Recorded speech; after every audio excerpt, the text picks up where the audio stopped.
rabbil alamin. Assalatu wassalamu ala asyrafil anbiya'i wal mursalin wa ala alihi washabihi ajmain. Amma ba'du. Jamaah. Kalau ngomongin tentang rumah tangga nih Bu, paling seru deh. Kenapa sih? Karena nggak ada selesai-selesainya, ya nggak Bu? Kan ibadah terus ya kalau udah berumah tangga, ibadah terus sampai nafas terakhir begitu Ustadz. Ya kan? Nah tapi ini permasalahannya kalau misalkan anak-anak milenials, anak-anak muda, ini pada bingung gimana ya cara mempersiapkan rumah tangga atau bahkan mungkin teman-teman di luar sana yang sekarang lagi pengen nikah, tapi apa ya step-step yang harus dilakukan untuk mempunyai mental yang kuat dalam membangun rumah tangga. Makanya tema kita pada pagi hari ini adalah ujian rumah tangga milenials. Dan pertama-tama kita mau dengerin tausiah dulu nih dari Ustadz Ahmad kan. Assalamualaikum Ustadz. Waalaikumsalam warahmatullahi wabarakatuh. Apa kabar Ustadz? Alhamdulillah. Sehat? Sehat afiat. Alhamdulillah. Ustadz, berbicara tentang rumah tangga. Kita kalau membangun rumah tangga itu kan harus dalam penuh kesabaran katanya. Betul. Tapi gimana sih cara kita bersabar dan bentuk kita bersabar itu tuh yang baik seperti apa sih dalam membangun rumah tangga? Mohon tausiahnya. Ya. Assalamualaikum warahmatullahi wabarakatuh. Alhamdulillah wassalatu wassalamu ala rasulillah Sayyiduna Muhammad ibn Abdillah wa ala alihi wa sahbihi wa manasarahu wa walah wa ba'du. Segenap jamaah Islam itu indah yang dirahmati oleh Allah Subhanahu wa ta'ala. Kita hidup di dunia ini memang tempat untuk diuji oleh Allah Subhanahu wa ta'ala. Ketika seseorang berumah tangga maka dia akan juga bertemu dengan ujian di dalam rumah tangganya. Terkadang ada ujian rumah tangga itu datang dari suami. Terkadang ada ujian rumah tangga datang dari istri. Terkadang suami dan istri sudah soleh dan solehah, datang ujian rumah tangga dari anaknya. Terkadang anak juga sudah soleh dan solehah, datang ujian rumah tangga dari orang tuanya. Tidak akan pernah selesai yang namanya ujian karena adunya darul bala wal akhiratu darul jaza. Dunia adalah tempat kita diuji dan akhirat adalah tempat kita mendapatkan balasan dari ujian yang diberikan oleh Allah Subhanahu wa ta'ala. Sampai kapan kita mesti bersabar? Maka di dalam hadis baginda Rasul Nabi Muhammad SAW, Rasul bersabda, kata Rasulullah SAW bahwasanya apa? Beliau katakan hatta yatrukahu yamshi fil ardi ma alaihi khati'ah. Saking cintanya Allah Subhanahu wa ta'ala kepada hambanya, dikatakan oleh Nabi Muhammad, fama yabrahul bala bil abdi, tidaklah Allah Subhanahu wa ta'ala berikan ujian kepada hambanya, apapun ujiannya, terlebih lagi ujian yang berat di dalam mengarungi bahtera rumah tangga, hatta yatrukahu yamshi fil ardi ma alaihi khati'ah, sampai orang tersebut berjalan di buminya Allah Subhanahu wa ta'ala, sampai sudah tidak punya kesalahan dan dosa lagi. Jadi ujiannya bakal datang terus menerus. Jadikan itu sebagai ladang pahala kita. Bagaimana caranya kita untuk bersabar menghadapi ujian rumah tangga? Allah Subhanahu wa ta'ala berfirman dalam surah Hud. Kata Allah Subhanahu wa ta'ala, wa kullan naqussu 'alaika min anba'i rusul ma nusabbitu bihi fuadak. Dan sesungguhnya kami ceritakan kepada kalian bagaimana itu kisah-kisah para rasul-rasul sebelum kalian. Tujuannya agar memperkuat iman kalian, menjadikan kalian orang yang mantap, menjadikan kalian orang yang selalu bersabar. Itu adalah hal yang harus kita pelajari. Bagaimana kita lihat Nabi Allah Ayub alaihissalam begitu sabarnya di dalam mengarungi berbagai macam ujian di dalam rumah tangganya. Bagaimana Asyah istrinya Fir'aun yang begitu sabar mengarungi daripada bahtera rumah tangganya. Ketika Fir'aun ya menjadi pasangan hidupnya. Dia adalah laki-laki yang paling kejam, lelaki yang paling dimurka oleh Allah Subhanahu wa ta'ala. Tetapi dia tetap bersabar ketika Fir'aun kalah dengan Nabi Allah Musa. Ketika itu masuk Islamlah Asyah, lalu kemudian beriman kepada Allah dan beriman kepada Musa wa Harun. Tetapi diuji terus dengan ujian dari suaminya. Maka kata Rasulullah SAW, siapa orang suami yang sabar menghadapi perangai buruk istrinya, maka Allah berikan pahala kepada si suami tersebut, pahala yang Allah berikan kepada Nabi Ayub alaihissalam. Dan sebaliknya, siapa orang istri yang sabar menghadapi perangai buruk suaminya, maka diberikan pahala seperti pahala yang Allah berikan kepada Asyah daripada istrinya Fir'aun. Apa balasannya? Sorganya Allah Subhanahu wa ta'ala. Jadi sabar itu nggak ada batasannya. Wa yuwafa sabiruna ajrahum bighairi hisab. Sesungguhnya orang yang sabar, mereka mendapat balasan yang berlipat tanpa batas dari Allah Subhanahu wa ta'ala. Jadi ada dulu laki bini masuk sorga dengan amal ibadah yang berbeda. Lakinya masuk sorga lantaran amalan syukur, bininya masuk sorga lantaran amalan sabar. Suami punya bini cantik, kemana-mana dipuji orang, jadi bersyukur, rajin ibadah. Masya Punya Allah. suami model begitu, tahu-taunya si bini dapat suaminya apa? Yang modelnya potongan terakhir. Ya Allah, Ya jadi gimana? pas-pasan, jadi kemana-mana dicengin orang mulu, tapi dia sabar. Sabar. Maka bini masuk sorga lantaran Masya sifat Allah. sabar.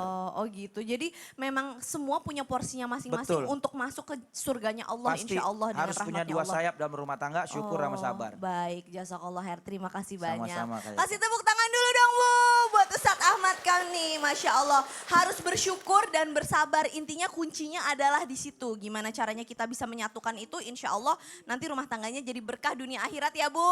Amin, insya Allah. Jamaah. Bu, di sini siapa yang suka ngeluh kalau misalkan kita suka dikasih uang bulanannya pas-pasan atau kurang Bu? Angkat tangan. Oh ketawa, malu ya Bu ya.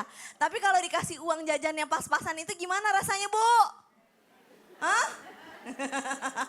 Ijamah yang ada di rumah rasanya gimana? Pasti juga kayak aduh pengen senyum-senyum sendiri, pengen jawab. Tapi gimana? Kita belajar yuk sama Ustazah Syifa. Assalamualaikum Ustazah. Waalaikumsalam warahmatullahi. Tadi kata Ustadz Ahmad kan, kalau kita mampu bersabar insya Allah Allah mudahkan masuk ke dalam surganya Allah. Tapi di dunia ini walaupun emang ini tempatnya ujian kan rasanya gimana ya Ustazah. Kalau lagi dapat uang aduh kebutuhan semua apa-apa naik ya kan. Terus uangnya pas-pasan. Gimana caranya supaya kita tetap bisa bersyukur kepada suami kita dengan apapun yang diberikan oleh suami kita kepada kita. Mohon tausiahnya. Balagul ula bikamali kasyafat duja bijamali hasunat jami'u hisali sallu alaihi wa ala alihi. A'udzu billahi minasyaitonir rajim. Bismillahirrahmanirrahim. Assalamualaikum warahmatullahi taala wabarakatuh. Waalaikumsalam warahmatullahi wabarakatuh. Alhamdulillah hamdan wa syukran lillah amma ba'd. Ibu-ibu yang hadir sehat?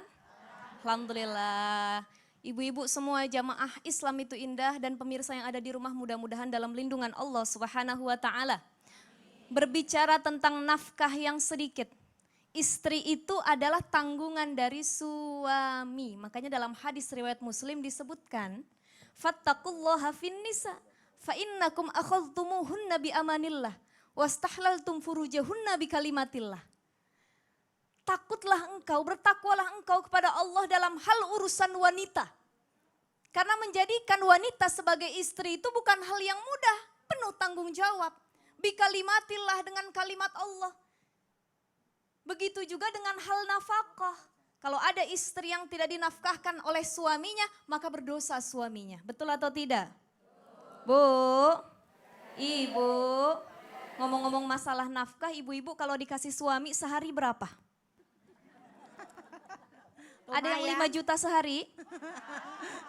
Aminin ngapa Bu? Amin. Dikasih suami 1 hari 1 juta ya alhamdulillah, senang bener itu. Cuman dikasih 10.000 juga ya alhamdulillah. Ya tapi kebangetan cuman goreng tempe sama sayur asem doang ya Bu ya. Masya Allah. Suami wa alal mauludi lahu rizquhunna wa kiswatuhunna bil ma'ruf. Punya tanggung jawab menafkahi anak istrinya.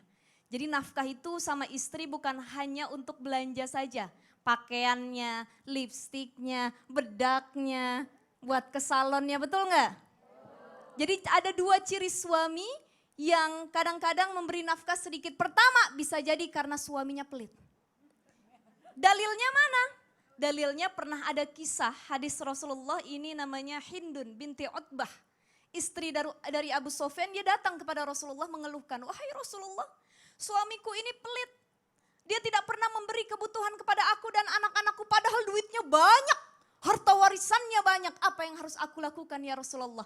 Kata Rasulullah, khudhi min malihi ma yakfiki wa yakfi banik. Ambil sebagian dari hartanya yang bisa mencukupkan engkau dan anak-anak engkau. Bu, jadi yang pertama kalau suami kita pelit nggak mau ngasih nafkah, boleh kita ngambil duitnya. Nah loh, tapi jangan mentang-mentang dibolehin ngambil duit kita bobol semua. Sampai ATM-nya, banknya diambil semua duitnya ya. Orang boleh kok kata Rasulullah. Tidak, kata Rasulullah disebutkan mayak fiki wayak fibanik. Hanya sekedarnya saja, secukupnya saja bisa memenuhi kebutuhan kamu dan anak-anakmu. Itu yang pertama, jadi dibolehkan ya. Jadi kalau punya suami pelit kita ajak musyawarah, kita doain sama Allah. Kalau udah terlalu pelit, buntut kasir merek gehese kalau kata orang Sundanya. Ya Allah mudah-mudahan dapat hidayah, bisa kasih nafkah yang banyak buat saya. Itu yang pertama. Yang kedua kalau punya suami yang memberikan nafkah sedikit bukan karena pelit. Tapi karena penghasilannya memang sedikit, apa yang harus kita lakukan sebagai istri? Pertama kita harus jadi istri yang pintar menjadi manajemen keuangan keluarga.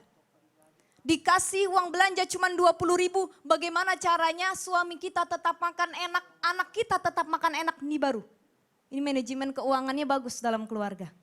Yang kedua harus syukur sama sabar. Bersyukur ya Allah alhamdulillah, kesian yang gak punya uang belanja. Kesian yang gak ada duit ya. Bersabar doakan dan perbanyak sedekah. Niatkan ya Allah mudah-mudahan dengan sedekah rizki suami saya lebih banyak dan nafkah ke saya juga lebih banyak. Masya Allah. Jadi hikmahnya hikmahnya itu adalah akan ada pahala yang mengalir untuk kita, apalagi seorang istri yang solihah rajin bersedekah disertai dengan duha insya Allah. Masya Allah, jadi berkah buat suami dan keluarganya. rajin bersedekah disertai dengan sholat duha. Insya Allah rezeki suaminya tambah lancar. Akhirnya kita uangnya jadi lebih banyak untuk membawa keselamatan anak-anak kita. Amin. Insya Allah. Jazakillah khairan. Terima kasih banyak. Kasih tepuk tangan dong Bu buat Ustazah Syifa nih, Masya Allah. Jamaah. Jadi sekarang kalau dikasih uang jajannya pas-pasan, apa yang dilakukan Bu? Nah kok alhamdulillah, kok diem Ibu dari tadi ngedengerin apa enggak nih Bu? Apa yang harus dilakukan Bu? Alhamdulillah disisihkan untuk sedekah dan juga sholat duha insya Allah ya Bu ya. Nah sekarang kita mau belajar nih sama Ustadz millennials kita. Halo assalamualaikum Ustadz Syam. Waalaikumsalam warahmatullahi wabarakatuh. Masya Allah. Caca nih, pengen belajar aku nih. Kenapa? Caca ujiannya banyak habis nikah. Waduh, janganlah nanti Ujian gak banyak. selesai-selesai kita satu segmen. Kayaknya yang diuji suaminya. Ya Allah, kok bukan saya sih? Emang iya sih? Emang Telat suka kali. kadang-kadang nih Ustadz Syam nih Masya Allah. Ustadz Syam, berbicara tentang pernikahan ya, tentang pernikahan. Biasanya nih sebelum kita menikah kita lihatnya bagus-bagusnya. Cover luarnya, begitu udah nikah ini pengalaman nih. Biasanya wah mulai keluar nih satu-satu nih sifat-sifat aslinya ya kan. Tapi kan apapun kan kita nggak boleh jadi nggak boleh jadi nggak bersyukur terhadap pasangan kita. Nah dalam pandangan Islam tuh gimana sih caranya supaya kita tetap bisa menyikapi hal-hal tersebut dan tetap bisa bersyukur gitu, mohon tausiahnya. Bismillahirrahmanirrahim. Alhamdulillahirrabbilalamin. Wassalatu wassalamu ala asyrafil anbiya wal mursalin. Sayyidina Muhammadin wa ala alihi wa sahbihi ajma'in. Jamaah. Asbahna wa asbahal mulku lillahi rabbil alamin. Semoga kita di subuh hari ini Allah berikan kesehatan, Allah berikan rezeki, termasuk Allah berikan qurrata a'yun. Masya Allah, pasangan dan keturunan yang menjadi penyejuk mata kita. Jamaah. Kullu man 'alaiha fan. ويبقى وجه ربك ذو الجلال والإكرام فبأي آلاء ربكما تكذبان. Surah apa Bunda? Ar-Rahman. Allah katakan kullu man 'alaiha fan. Semuanya itu fana, semuanya itu berubah-berubah, semuanya itu akan binasa. Karena Allah ingin menunjukkan yang kekal abadi hanyalah Allah. Termasuk keromantisan itu tidak kekal. Termasuk Masya Allah bermanis-manis itu tidak kekal. Ada kalanya nanti pasangan akan bosan melaluinya. Sehingga yang romantis-romantis sebelum menikah, setelah menikah hilanglah sudah. Masya Allah betapa banyak di antara teman-teman tanpa bermaksud menggurui ataupun mengajari karena yang bicara belum ada pengalaman. Di antara teman-teman cerita sebelum nikah Masya Allah baiknya. Setelah nikah ternyata dia suka mukul, ternyata dia kasar orangnya. Kalau dari sisi psikologis ternyata Masya Allah manusia setiap manusia punya yang namanya sisi buruk Bunda. Setiap manusia punya sisi buruk. Namun terkadang dia hanya membutuhkan satu tombol. Ibu kalau nyalain lampu Bu ada on off-nya Bu ya. Ada tombolnya itu, ada apa namanya Bu, saklarnya. Masya Allah, seseorang hanya menunggu ditekan saklar itu, maka sifat aslinya akan keluar. Maka mungkin dahulu waktu kecil dia punya trauma, mungkin dia pernah dikerasi oleh orang tuanya, maka setelah menikah, mungkin istrinya memicu kekerasan itu kembali, sehingga sang suami berubah drastis. Waliyadzubillah, semua manusia punya keburukan jamaah. Lalu apa lagi yang membuatnya berubah? Yang kedua adalah tidak ada lagi yang harus ditutup-tutupin. Lah kau udah jadi milik kita, ngapain lagi nutup-nutupinnya? Inilah mengapa Rasulullah SAW sangat menganjurkan pilih karena agamanya. Karena agama itu adalah rem Bunda. Agama itu adalah pembatas kita untuk melakukan apa yang kita inginkan dan apa yang kita sukai. Maka dalam sebuah riwayat dikatakan, Ishma syi'ta, lakukan apapun yang engkau inginkan kalau engkau tidak punya malu. Di antara daripada riwayat, di antara daripada perintah daripada baginda Nabi Muhammad SAW, bahkan perintah nabi-nabi terdahulu apa katanya? Lakukan sesuatu, lakukan apapun keinginanmu kalau engkau enggak punya malu. Jadi kalau sudah menikah masih malu-malu enggak Bu? Hah? Oh Masya Allah, itulah kenapa Rasulullah ajarkan pilih karena agamanya. Karena orang yang punya agama dan memegang teguh agamanya, mereka akan punya malu sepanjang hayatnya. Malunya nggak pernah dibuang, malu sebagai pakaiannya. Maka dia tidak akan melakukan hal-hal yang buruk. Oh jadi begitu ya Ustadz Syam ya. Artinya kalau misalkan suami dan istri itu memang kadang-kadang kita ada satu tombolnya itu yang harus kita kontrol. Betul. Ya kan? Kadang-kala kan kalau misalnya ini ada orang yang tinggal nunggu dipicunya aja langsung meledak-ledaknya. Tapi serunya nih biasanya ya.